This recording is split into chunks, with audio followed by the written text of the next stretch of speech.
Diva and Openlens would like to thank Beth and offer a small glimpse of her work.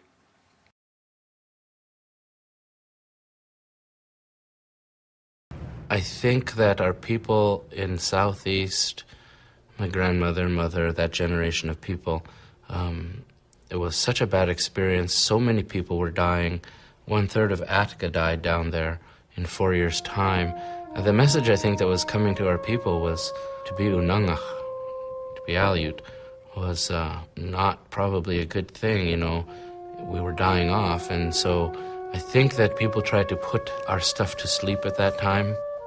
I think they're trying to be American as you could be, figuring maybe that's our key for survival. I think maybe it was the wrong step because a lot of dysfunction followed World War II with all of its pain and everything that the government inflicted on us. In the early days, if you would put a glass of beer in front of an Oregonian and say, "Here, try this," they'll say, "Okay," and they'll try it, and if they like it, they'll buy it. In some parts of the country, they'll say, "I'm not interested in trying anything new." Really? Free beer, not interested.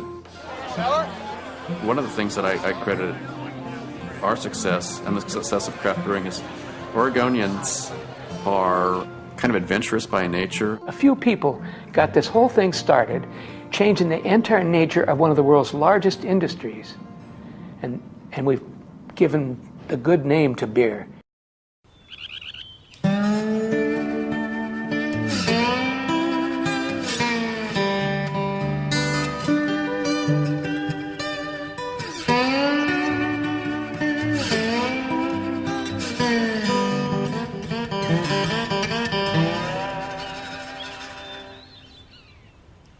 For most of her life, Charlene Arthur was viewed as a renegade.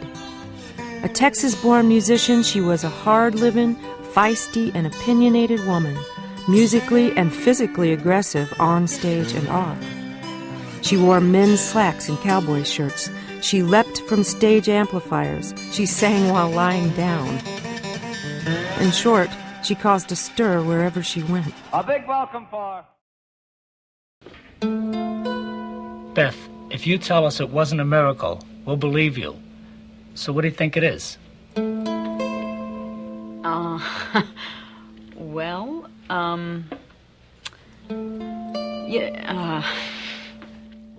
I realized that my inability to answer the question right off came from several different places. You know, when you described it to me, First, I didn't want to hurt my friends' feelings, disparage their beliefs in any way. I mean, I'd spent the previous 6 years making films about how terrific their devotion was, and now here I was ready to burst their bubble.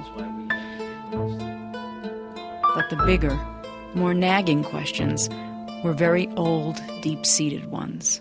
What is a miracle? and who am I to say this is not one?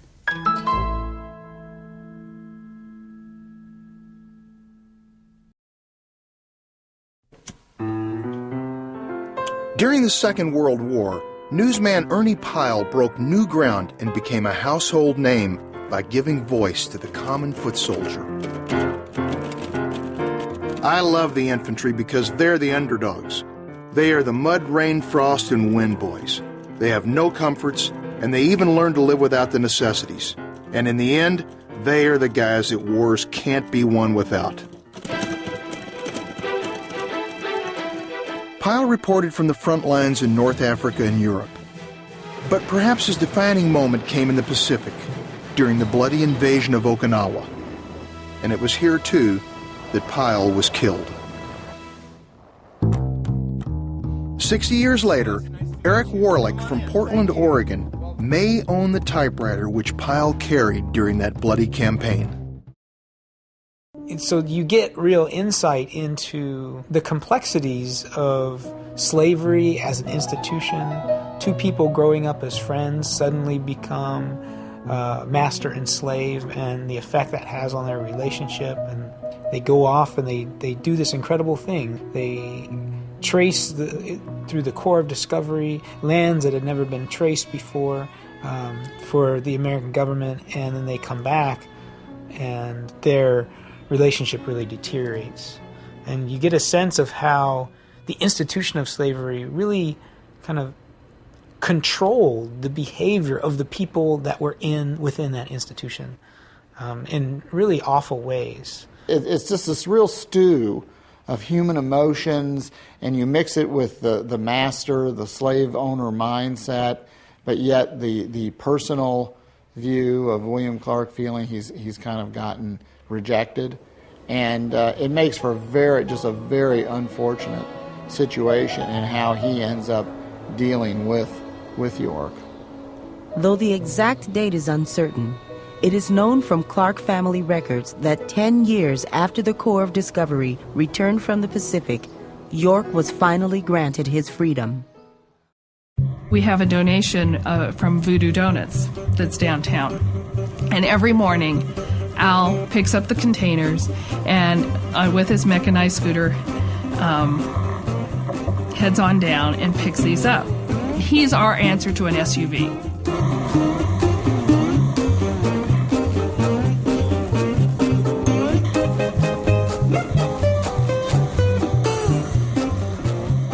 Well, Voodoo Donuts is a young business. It's just starting. They make all kinds of crazy donuts. And they're doing pretty good, really. They give their donuts that are left over to Elm Court, and I go down and pick them up and bring them back.